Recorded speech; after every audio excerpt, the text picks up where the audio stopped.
Hello everyone, welcome back to my YouTube channel. I hope कि आप लोगों की तैयारी अच्छी चल रही होगी।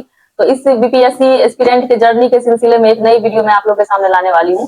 तो आज की ये जो वीडियो है बहुत ज्यादा ही स्पेशल है मेरे लिए, क्योंकि आज की इस वीडियो में अपना जो इंटरव्यू एक्सपीरियंस है उसके बारे में आपसे बातें करूंगी। तो दोस्तों, जैसा कि आपको पता है कि हर एक एस्पिरेंट का एक ड्रीम होता है कि वो बीपीएससी में जाके इंटरव्यू दे, और ये मेरा ड्रीम इस बार मेरे तीसरे अटेम्प्ट में पूरा हुआ। तो उससे संबंधित जो भी बातें हैं, क्या एक एस्पिरेंट फील करता है, क्या क्या क्वेश्चन पूछे गए, उस टाइम मेरी मनोदशा क्या थी, उस सबसे संबंधित मैं आपसे बातें शेयर करूंगी। जैसा कि आप सभी को पता है कि इस बार 17वीं बीपीएससी के फाइनल रिजल्ट में मेरा चयन अंतिम रूप से डिप्टी एसपी पद के लिए हुआ है, और मेरे इस सिलेक्शन में इंटरव्यू का बहुत ज्यादा ही अहम योगदान रहा है। तो चलिए, आज की वीडियो में मैं अपने इंटरव्यू एक्सपीरियंस से संबंधित बातें आपसे शेयर करूंगी। मेरा क्या अनुभव था, एक एस्पिरेंट की क्या मनोदशा होती है इंटरव्यू के दिन, क्या क्या क्वेश्चन मुझसे पूछे गए, किस तरह मैंने सिचुएशन बेस्ड क्वेश्चन को हैंडल किया, वो सारी बातें मैं आपसे शेयर करूंगी। तो चलिए दोस्तों, स्टार्ट करते हैं। मेरा इंटरव्यू 12 फरवरी 2026 को था, और ये इंटरव्यू मेरा फर्स्ट शिफ्ट में ही था। फर्स्ट शिफ्ट यानी कि जो इस बार बीपीएससी का इंटरव्यू हुआ था, तो उसमें ज्यादा कैंडिडेट थे, तो उसको दो भाग में डिवाइड किया गया था। तो एक इंटरव्यू जो फर्स्ट शिफ्ट में चला था, दूसरा सेकंड शिफ्ट में। तो मेरा इंटरव्यू फर्स्ट शिफ्ट में था 12 फरवरी को, और फर्स्ट हाफ में ही था, मॉर्निंग शिफ्ट में मेरा इंटरव्यू था। तो एक बीपीएससी एस्पिरेंट के लिए बीपीएससी ऑफिस पहुंच के इंटरव्यू देना ही सबसे बड़ी मतलब ख्वाहिश होती है, और मेरा भी एक ख्वाहिश था कि मैं कभी जाकर बीपीएससी ऑफिस में इंटरव्यू दूं। सिलेक्शन हो या ना हो वो अलग बात थी, इंटरव्यू तक पहुंचना ही सबसे बड़ी बात थी मेरे लिए। तो मैं 11 फरवरी को रात में ठीक से सो भी नहीं पाई थी, और ये शायद हर एक कैंडिडेट के साथ हुआ होगा जो इंटरव्यू दिए होंगे इस बार, या जो कहीं ना कहीं इंटरव्यू देते हैं। फिर भी मैंने किसी तरह खुद को मैनेज किया। तो मेरा इंटरव्यू 12 फरवरी को था, तो मैं सुबह मॉर्निंग में जग के रेडी हो गई, और उस दिन मैंने खुद से साड़ी पहना था पहली बार। और साड़ी भी वो साड़ी जो मैंने मेंस के रिजल्ट से पहले ही खरीद लिया था, तो उसकी अलग स्टोरी है जो मैं कभी आपसे शेयर करूंगी, कभी टाइम मिला तो। और उसमें मेरे पेरेंट्स भी पटना आए हुए थे, तो मैं मॉर्निंग में रेडी होकर अपने पेरेंट्स के साथ बीपीएससी ऑफिस पहुंच गई 7:30 बजे के आसपास। 8 बजे के आसपास सारे कैंडिडेट जिनका भी उस दिन था फर्स्ट हाफ में, वो सारे आ गए थे। एक हॉल में हम लोग को पहले बिठाया गया, हम लोग वहां बैठे थे। फिर उसके बाद एक सर आए, और फिर हम लोग को वहां से उठा के दूसरे जगह वहां ले गए, अंदर में ऑफिस में। सब लोग को खड़ा किए एक साथ, फिर सभी लोग लाइन में खड़े थे। उसके बाद वहां फिर सारे लोगों का नाम पहले बुलाया गया, रोल नंबर वाइज की कौन कौन प्रेजेंट है, कौन एब्सेंट है, इस तरह से एक हुआ अटेंडेंस टाइप का। और फिर जो भी कैंडिडेट थे उस टाइम के, सबको ग्रुप में डिवाइड किया गया, ए बी सी डी करके। तो जो मेरा रोल नंबर आया वो ग्रुप ए में आया।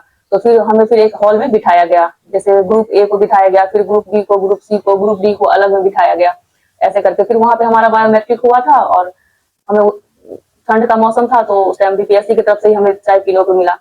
तो ये सब चीज हुआ। उसके बाद फिर हमें वहां से उठाकर एक अलग रूम में, जहाँ इंटरव्यू होना था, उधर की तरफ ले जाया गया। मतलब रास्ते में फिर वहां काफी सारे लोग खड़े थे, सब बता रहे थे कि यहाँ बैठना है, यहाँ बैठना है। तो फिर उसके बाद हम लोग वहां गए, एक हॉल में हम लोग को बिठाया गया, जहाँ वो लॉटरी सिस्टम वाला था। तो सबका रोल नंबर वाइज बारी बारी से सारे कैंडिडेट को आना था, और ऐसे बॉक्स टाइप में रखा हुआ था कुछ चीट तरह का, वो उठाना था बारी बारी से। तो उसमें भी मेरा नंबर मतलब सेकंड लास्ट था, सारे कैंडिडेट उठा चुके थे।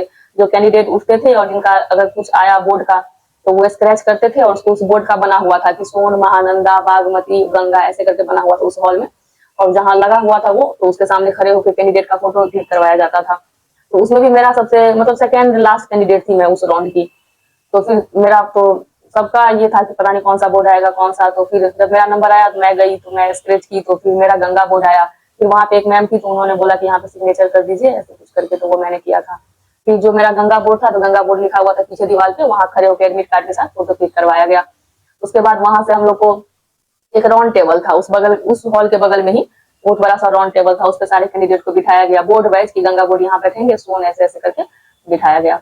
तो मेरा गंगा बोर्ड में था, और गंगा बोर्ड मेरे से पहले दो और कैंडिडेट को अलॉट हो चुका था। उसमें एक फीमेल कैंडिडेट थी, एक मेल कैंडिडेट थे, और तीसरे कैंडिडेट में थी। तो जब इंटरव्यू स्टार्ट हुआ, लगभग 10 बजे के आसपास स्टार्ट हो गया था।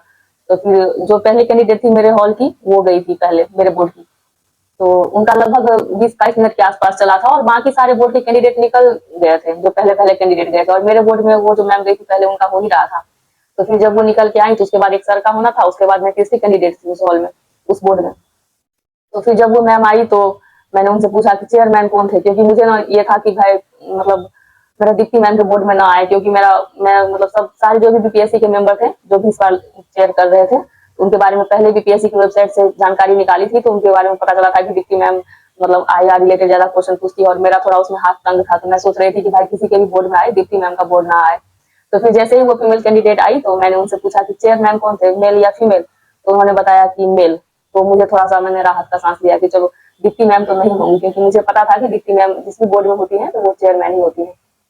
तो फिर उसके बाद वो सर गए, फिर वो जब निकले तो फिर मेरा टर्न आया। तो वहाँ एक आदमी थे, एक स्टाफ थे, तो वो आए, तो फिर वो बोले कि आपका है तीसरे नंबर पे? तो मैंने बोला हाँ।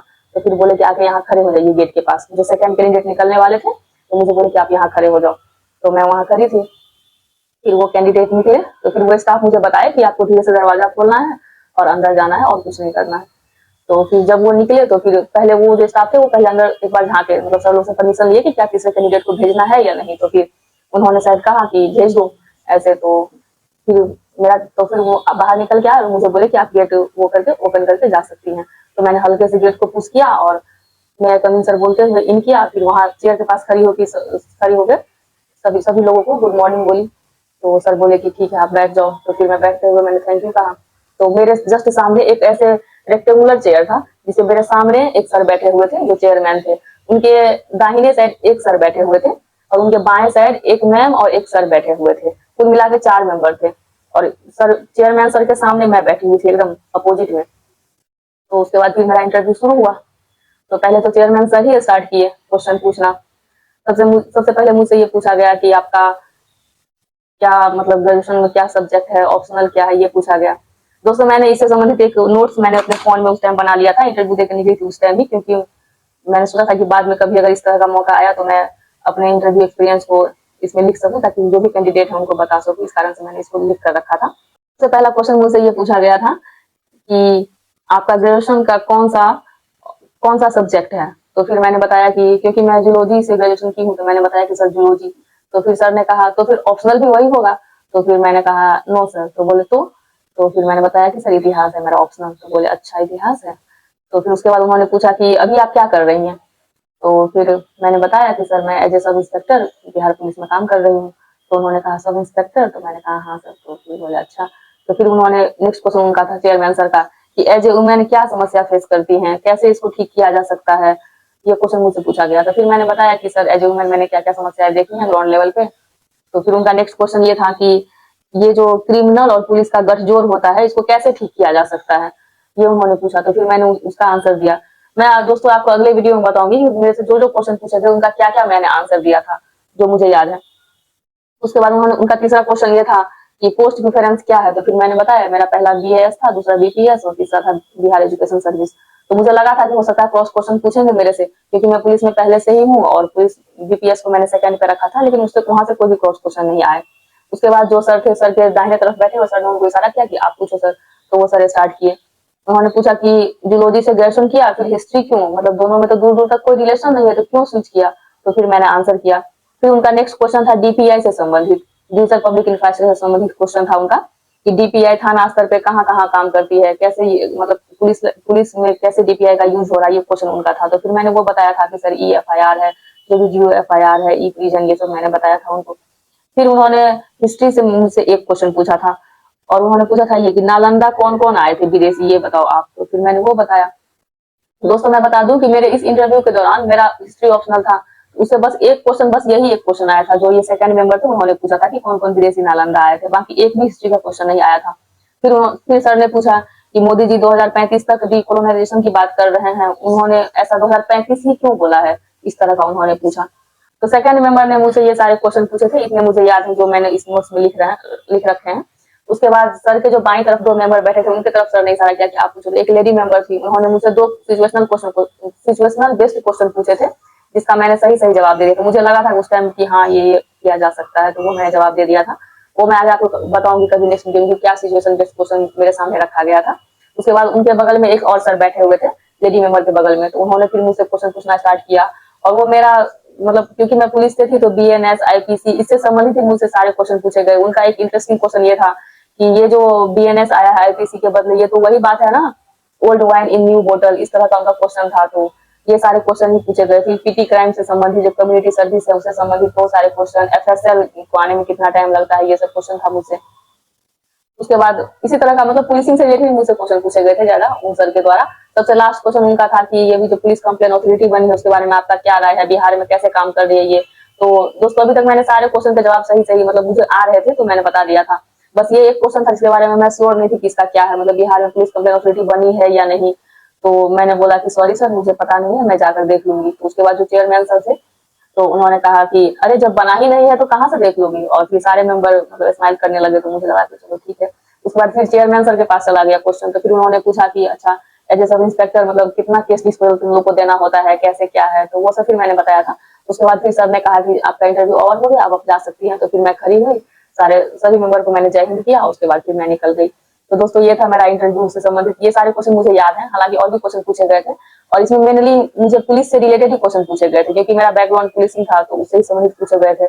और इंटरव्यू देकर जब मैं निकली तो मुझे लग रहा था कि ठीक ठाक गया है, बट मुझे उम्मीद नहीं था कि मुझे 90 मार्क्स मिल जाएंगे। मैं सोच रही थी कि चलो 75-80 के आसपास आएंगे, लेकिन मुझे 90 मार्क्स मिला है। तो आप समझ सकते हैं कि बीपीएससी में 90 मार्क्स लाना इंटरव्यू में मेरे सिलेक्शन में खास करके कितना मेजर रोल है इस मार्क्स का। तो दोस्तों ये था मेरा इंटरव्यू एक्सपीरियंस। बाकी आगे जो भी वीडियो होगा वो मेरे बीपीएससी संबंधित ही आने वाली है। तो अगर आप बीपीएससी एस्पिरेंट हैं तो आप इस चैनल को सब्सक्राइब कर सकते हैं। आपके अगर कुछ भी डाउट है तो आप मुझसे पूछ सकते हैं। ये मेरा एज एस्पिरेंट मैं क्या फील करी थी, ये मैं आगे आपको बताना चाहती हूँ, क्योंकि बीपीएससी में ये मेरा पहला इंटरव्यू था। मैंने कभी भी इंटरव्यू दिया नहीं था, तो मन में तो बहुत ज्यादा मतलब डर था कि पता नहीं कैसा होगा। हालांकि मैंने 2-3 मॉक दिए थे, तो उसमें मुझे अच्छे रिव्यू मिले थे कि फीडबैक मतलब सही कि आपका सही जा रहा है। बट रियल इंटरव्यू में पता नहीं था कि क्या पूछा जाएगा, लेकिन बाय गॉड ग्रेस मेरा सारा मतलब क्वेश्चन भी सही पूछा गया, और बहुत अच्छा रहा मेरा ये इंटरव्यू। तो मैं इस वीडियो को यही एंड करती हूँ। अगर आप लोगों को कुछ भी क्वेरी हो तो आप कमेंट बॉक्स में ड्रॉप कर सकते हैं, और आपके कुछ भी अगर क्वेश्चन है तो आप डालें इसे, मैं उस पर नेक्स्ट वीडियो बनाने का कोशिश करूंगी। तब तक मतलब जारी रखें। Thank you.